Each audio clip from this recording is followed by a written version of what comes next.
And I said, oh, it's it's nude. And she went, she smokes a fag. She went, it's not nude, Ducky. It's naked.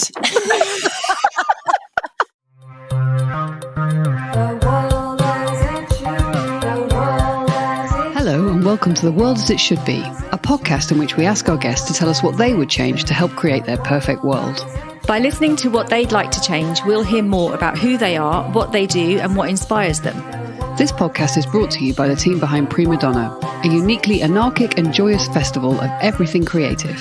My name is Shona Abianca, and I'm a book publicist working with some of the most thought-provoking authors writing today.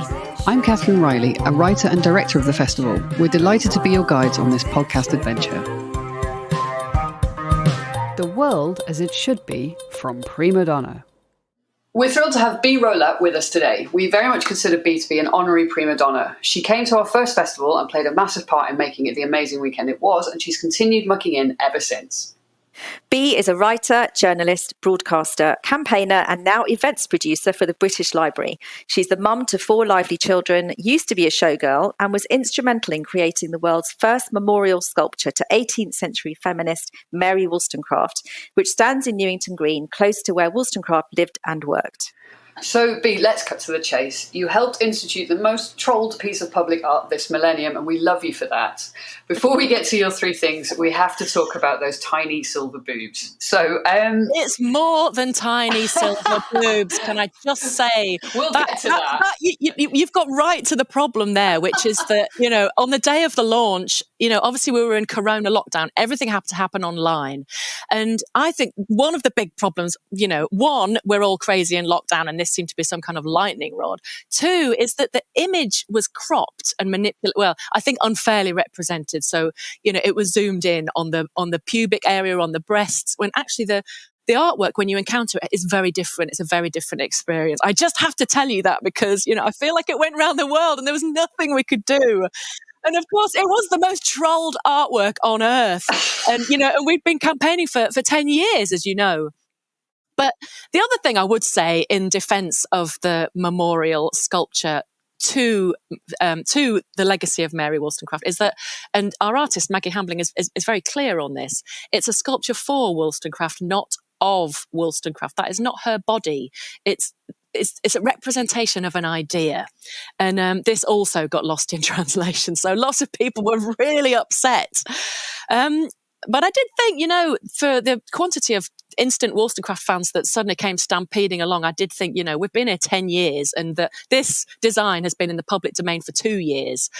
So perhaps they would have heard of us or helped us or supported us before that. Anyway, yeah. Do you know what? The more I fought for it, the more I love it, because Wollstonecraft was an iconoclast. She was not about promoting herself or putting herself on a pedestal. And I don't think that a traditional Victorian style statue would have done her justice. I think she deserved something different, something more transgressive. I agree, and we actually had a little prima donna pilgrimage to Newington Green, and I can't. Oh, did you? Yeah, I love it. I think it's beautiful. I'm a big fan of you. It, it's quite curious, isn't it? You're not entirely sure what's going on, and it kind of really works. Like yeah, with the trees around it and the backdrop of the red brick and stuff like that. It's a really beautiful piece of art, apart from anything else. I do understand that not everybody's going to love it, and and I respect people's responses. Some of them were really funny. Actually, some of the trolling online, I cannot lie, was actually really funny. But I respect that people, the people that wanted it to be something different or something else. But I would say, do go and see it for yourself, because it's not the same as just seeing a cropped image online. I agree, and we can't all like all the same things, can we? Otherwise, we're all listening to Coldplay, and where do we get then? Can you talk us through your love affair with Mary Wollstonecraft and how? I can. Well, nobody really like her. She's the most extraordinary woman from history. So, for people that don't know much about her, Mary Wollstonecraft is the foremother of feminism, but also of human rights. She has a very real claim to being one of the early architects of what we now call human rights. And quite astonishingly, she was from a fairly grim background and had to financially support her extended family, was denied an education, largely self-taught, very chippy, very, very scrappy, and a really unusual genius of her time. She actually described herself as the first of a new genus. In being someone that could support herself by her writing. But yes, and she's a key philosopher of the Enlightenment. And yet, most of us have never heard of her. And she's regularly cited on inspirational quotes on the internet with a picture of her daughter, Mary Shelley, who, is annoyingly way more famous. All right. She wrote the most successful novel of all time. But, did she try and change the world? No, she didn't. That's what Wollstonecraft did. And I get quite vexed about it. And, so from the get-go, from my early interest in Wollstonecraft, and the more I learned, and I, wrote a book and undertook a sort of retracing of a journey, the whole time I was thinking, well, why the hell isn't she more famous? Why isn't she just in the corridors of fame and just there at the edge of people's minds when they think about human rights and when they think about feminism? She just isn't. And it turns out there's a very good reason why. She was actually actively annihilated from history in a really horrible incident following her early death. She died aged 38, and her then husband, William Godwin, the anarchist philosopher, wrote the first biography of Mary Wollstonecraft, and he included all these apparently scandalous details about her life. The fact that she'd tried to take her own life, the fact that she had a child out of wedlock, these kind of things.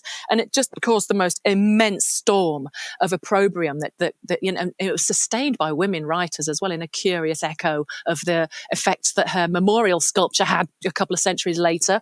It was a lot, the attack on it was very personal, and it was very nasty, and it was sustained for many years. So she became a figure of embarrassment and disgust.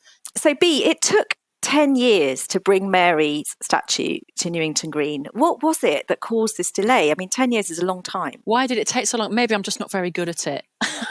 Honestly, I remember my mates all going, still? What? Haven't you done it yet? And like year after year, I'd be sort of running a 5K, or, I did, loads of little events, just thing after thing.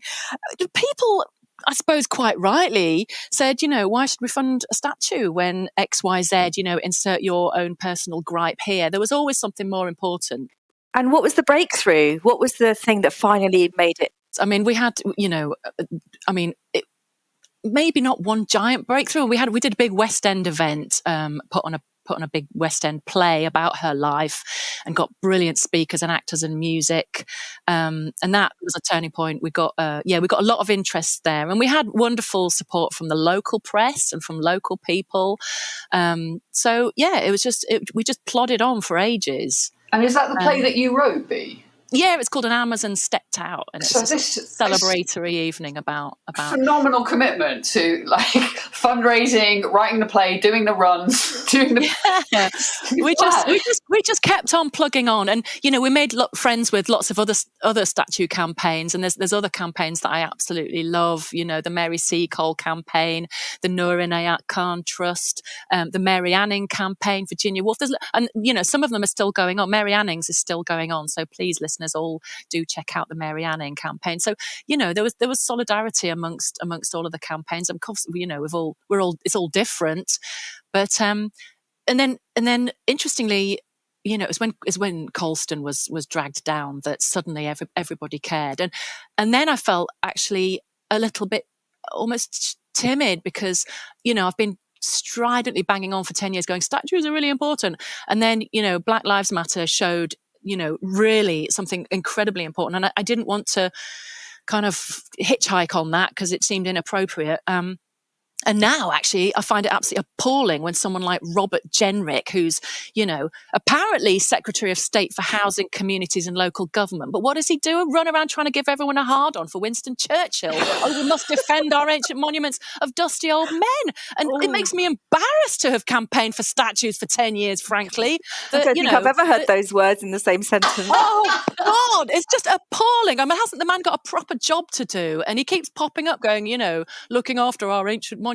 It's deeply embarrassing, and I kind of think, oh, for God's sake, thank God it's over. So what's the next campaign? Well, thank you for asking. I'm also the founder and trustee of the Wollstonecraft Society. It's a human rights charity all about the educational. I mean, it's about getting human rights educational materials, that fit the curriculum into schools and into places where, people might not necessarily know about Wollstonecraft. So that's the ongoing legacy work that's come out of this campaign, as well as the brilliant Maggie Hambling sculpture.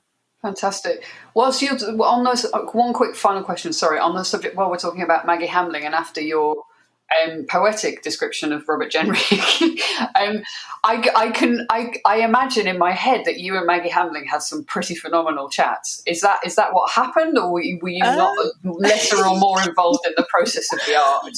Oh, I did. Oh, no, I wouldn't. I mean, I don't want to let this out the bag, but I don't know the first thing about art. But don't tell anyone that. I won't tell anyone. I mean, for me, it was a singularly political thing.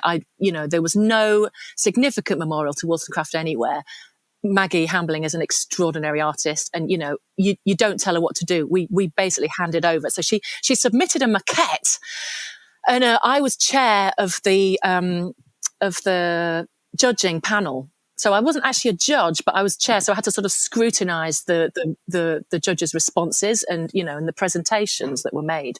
And I did say to Maggie, she showed us the maquette, the sort of miniature version of what the art form is going to look like. And I said, oh, it's nude. And she went, she smokes a fag. She went, it's not nude, Ducky. It's naked. And she fixed me with her beady blue eyes. And I won't lie, she's terrifying. But she's actually hit on something. It's not nude, it's naked. It's not a sort of supine, inviting, objectified form, in my opinion. It's quite a challenging and defiant naked form. We've all got bodies, and this is, I think, a really wonderful and powerful representation of the defiant human spirit that embodies, the struggle of women's rights and universal human rights. I find it really inspiring. That's brilliant. It is brilliant. I have wondered, what is the kind of wave or flame that Mary is standing on? Is that symbolic? And I genuinely don't know what that is. Well, I'm sort of a little bit scared of talking about it because I think it just makes me sound like a wanker. But the idea is it's sort of intermingling female forms, and the idea is that it's the base on which the small figure stands is the sort of the swelling up of effort. It's an acknowledgement of other women and the women that came before us, and that's part of the ongoing struggle. I love that. That's a possible take. Everybody that sees it gets something different from it. So we're going to move now into your three things that you want to change to create the world as it should be. Your first offering for the world as it should be is to insist that workers are allowed 1 day off a week to volunteer. Can you talk us through that? Yes. Well, so I really enjoyed thinking about the world as it should be. Thank you for allowing me this kind of magic wand. And thinking about workplaces, and, we're allowed to dream big here, aren't we? Yeah, so absolutely. I appreciate that not all workplaces and not all businesses can allow their staff to go prancing off and volunteering. But I think it would be wonderful if more, particularly, state-funded organisations or big and more wealthy organisations allowed their staff time off to volunteer. Perhaps not a full day a week, perhaps just an afternoon. But I think particularly for people who are in a precarious part of their working life, and I'm used to that as a woman that's had quite a few kids, and I've been freelance for a long time, and volunteering, whilst you might think, oh my God, what's in it for me? I'm working for free. It's not just worthiness. It's not just about the public good, although that is a strong part of it. You can get so much from it, and I think under lockdown and during Corona, we've all seen the importance of community, and that's what you get from volunteering. And so some of the best things that have happened in my recent life have come about as a direct result of people that I've worked with in my volunteering life. So, the Wollstonecraft Memorial was one. I met some really extraordinary and brilliant people through that, and it's taken me all around the world. It's just been amazing.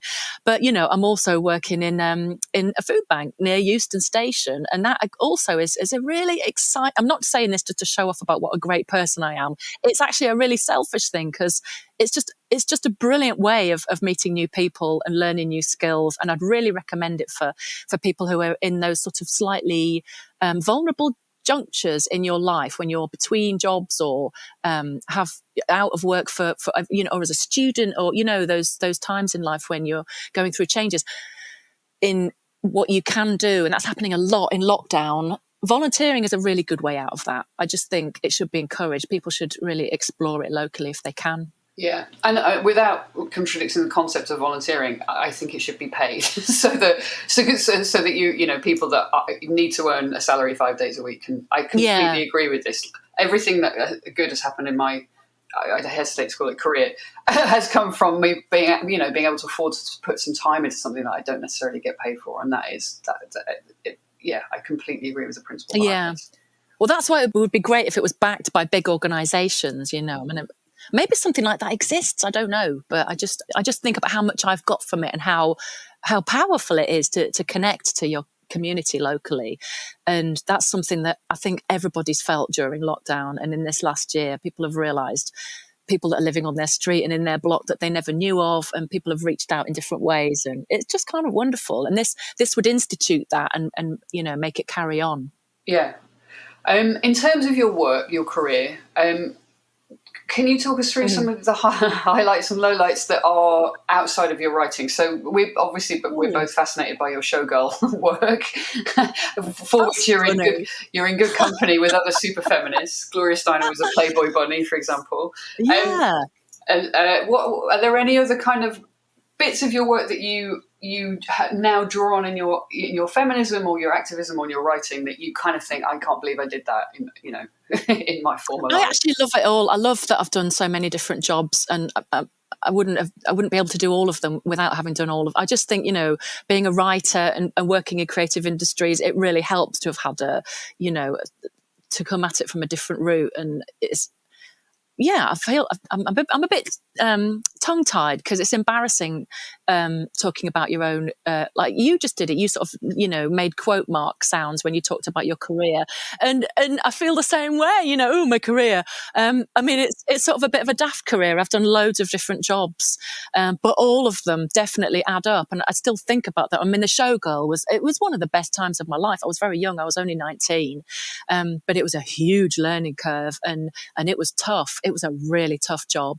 Weirdly, I still wasn't a feminist then. I didn't properly give birth to myself as a feminist until I was a mum, but I'm not saying that's the only way to come to it. Everybody comes to it in different ways. And then since then, there's been loads more movements forwards in my feminism. It never sat still, which it shouldn't. But there was a time when you were a showgirl and you were asked to take your top off and you didn't. And you went home. So yeah, that's I remember a bit of feminism shining. So I'd come down from Yorkshire on a coach and gone to an audition at Pineapple Studios. I can't remember where the job was, and we worked our asses off. They taught us a routine, and we did it again and again and again. And they kept throwing out half of the girls until it was down to 6. And then they went, "Okay, girls, it's a topless job. Get your tits out." And half of them just peeled the tops down and went, "Yeah." And, I just had to sort of, snivelingly get on a coach and go back. Did you think about it for a second? I just... Shona? I didn't then, but then when I was a showgirl, my best mate and the woman that mentored me and looked after me, and I'm still mates with her today, my Auntie Debbie, that was her nickname. She was the sort of old. She was ancient for a showgirl. She was 24, and she really looked after all the showgirls. And she was a topless dancer. They used to get paid more. And she said, it's a career progression. I'm not stupid. You guys are the suckers. So she had a really interesting take on it. I don't have any feminist problem whatsoever with toplessness. At the time, I felt that was a really horrible move in that particular audition, and I didn't want to. Later on, Debbie and I travelled back. We went to the Moulin Rouge, which she was a Moulin showgirl. Wow. And met today's showgirls, and we were like the ye ancient showgirls of yore, meeting these amazing, young, bright, shiny, unoppressed women who were so impressive. And we watched the show and we were like, God, they still do the can-can, which causes all manner of horrendous spinal issues. But it was, all part of the process of enlightenment. I just think, never rule anything out, really. Not quite sure. If I do it now, I don't think anyone would really want to see my tits now. But, onwards career progression, who knows? Don't write in. Don't write in. But do come to the Prima Donna Festival, because you never know what's going to happen. Yeah. Well, we could dust down some sequins next time we get that festival together. That's a promise. Giant feathers. Right, I'm going to move on to your second idea for making the world as it should be, which involves making private schools illegal immediately. Oh, yes. Can you talk me through your idea so, for this? How to make everything better really, really quickly. This seems to me just an absolute shoo-in of an idea. Don't have private schools. Be like Finland, which, routinely is deemed to have the best education system in the world. And you'll notice that I have a strong love for all things Scandinavian. And their amazing success at education is one of them. They don't have private schools. And, I'm going to cite someone who is not known for being a raging socialist, Gove, Michael Gove, who said that private schools are welfare junkies that should be stripped of their charitable status and forced to pay business rates. I completely agree with him. It's an outrage that something that is an engine for inequality is being funded by the state via tax breaks and charitable status. Yeah. What was your school like? I went to a number of different schools. And, crap ones and good ones. And my kids, actually, and this is one of the things that opened my eyes to this, when we've lived in London, they've just gone to the local normal school. But for the 4 years that we were living in India, fairly recently, they went to this super fancy, unbelievable, it was one of the poshest schools in the world, because we were expats. And they don't speak Hindi. So there they rock up at this place that was like a 5-star hotel. We were kind of going, oh my God, can we live here? It's just so unbelievably fancy.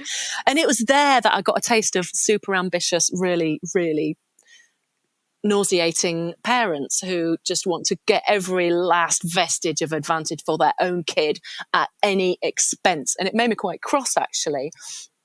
Come back to London, the kids all go back to normal schools again. And, there was absolutely no distinction. The teaching is every bit as brilliant in state schools. I just think that, you learn so much, even if you don't have 3 swimming pools and a state-of-the-art theatre, which you probably don't, you still have extraordinary teachers that are every bit as good as in the private sector. And furthermore, there was a report a couple of years back showed that kids that have come out of state schools with high grades get better degrees than privately educated kids with the same grades. And I just think, people should think about that. People should be invested in this time more than ever. The year we've just been through that has shown how divided children's access to the future is. The digital divide has got worse. The social divide has got much worse. I mean, already Britain is a very peculiar place in its the divide between private and state educated kids is among the highest in the developed world. What's wrong with us? And do you think your love of Mary and your admiration for her has affected how you feel? Because obviously she had a big interest in education. Yes, I do. I just think she, quite rightly, places education at the heart of absolutely everything that she does. And if you care about humanity, if you care about, she has what she calls an ardent affection for the human race. I love that.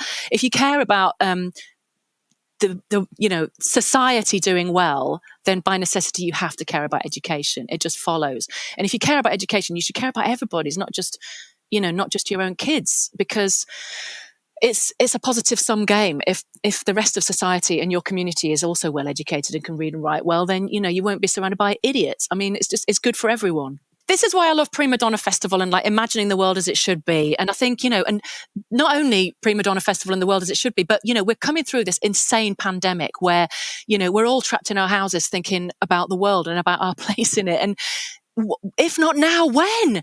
The last time that society was shredded apart like this, I know it's a bit tired to compare Corona to a world war, but everyone else is doing it, so I'm going to chip in too. Just after the Second World War, we got the NHS. We got a government that made free secondary education mandatory. I think they went far enough with the NHS, and also the medical establishment resisted that at the time, including the BMA. They didn't want an NHS. Education didn't win. I just think they didn't tackle the ancient institutions like Eton, places probably because, of family connections, probably because these people were already in power. But they should have just gone that bit further. And I think the time is right to do that now. Let's shut them down. Yes, come on. On that note, I'm going to let Catherine move on to your final idea. B, do you want to talk us through your final idea? Oh, yeah. So this is my last and final and just brilliant idea. And it's not even mine. So a mate once said this to me. She said, every time I go to someone's house for, like you go onto people's... does anyone remember going to people's houses? Shit. Oh, no. Right. When we come out of pandemic, then you can use this idea. Instead of taking a bottle of wine to someone's house, take a book. Give more books. Buy more books and give more books because, you rock up to someone's house with a £7 bottle of red wine from the garage and that's fine. But a book also costs about £7 or £8 and it's just a much deeper and better investment and writers will thank you for it, especially if you haven't bought it from Amazon. It doesn't even have to be, something very meaningful or important. They can always re-gift it. I just think giving books is a brilliant idea and I try to do more of it and we should all try to do more of it. Just if you love a book, buy 6. I love this idea. To people. Yeah. I think a wine and a book is quite a good idea. Yeah, I do quite like wine as well. So when I saw this idea, I wasn't sure if you meant give books instead of wine, or like for any kind of occasion. So I wasn't sure if it counted for Christmas, birthday. Children were going to be baffled by. No, it's just a habit of we're sort of all trained now when we show up at someone's house to show up with wine. Yeah, and I think show up with a book, especially if it's your book. Yeah, definitely make it my book. And if it's Shona, you have to show up with both wine and a book. Well, do you know, I used to give books, when you have the dreaded birthday parties for kids, friends, and it was like, oh my God, another birthday party. And I used to give books quite a lot and they went down really well until a certain age when you see the children just really don't want a book. So, what do you do in that situation? What book would you give to a disgruntled teenager, for example, if you went round? It could be a graphic novel. I mean, it could be something really. That's the thing. It doesn't have to be worthy or life-changing. Just anything really light-hearted. And, if you go into good bookshops, they'll tell you. It's dead easy. Just say what's best for grumpy teenagers. And they'll know. They will know. I like the idea as well that if you're going to dinner at somebody's house that you don't like, you can buy a book that's a little bit bitchy. Yeah. So you can buy... Or just a really shit book. Rock up with a Jeffrey Archer. They'll slam the bloody door in your face. Something like that. All right. There's limits to this brilliant idea, but you get the gist. I'm making it mean. I know that's not the point. I'm sorry. Yeah. Oh, you're not invited, by the way, Catherine. I get that. I've ruined it. Often feminists take themselves a bit too seriously, so I just wanted to chuck this one in for you. How many feminists does it take to change a light bulb? I don't know. How many feminists does it take to change a light bulb? It takes 2 feminists, one to change the light bulb and one to write a book about it. Hey! I love it. Thank you so much for being on our podcast today. It's been such fun. It's always a pleasure. Thank you very much for having me. And I cannot wait to come back to the festival. Please have me back. Yes. End of July. We will see you in Suffolk. See you all there, everybody. See you in the field. All right, take Loads care. of love till then. You too. Lots of love. Bye. Thank you so much for listening to The World As It Should Be. We hope it inspires you to work towards shaping the world as you think it should be. You can find out more about Prima Donna Festival by going to primadonnafestival.com. If you enjoyed the episode, please give us 5 stars on iTunes and leave us a review. Tell your friends about us. We're on Spotify too and all good platforms. The World As It Should Be from Prima Donna.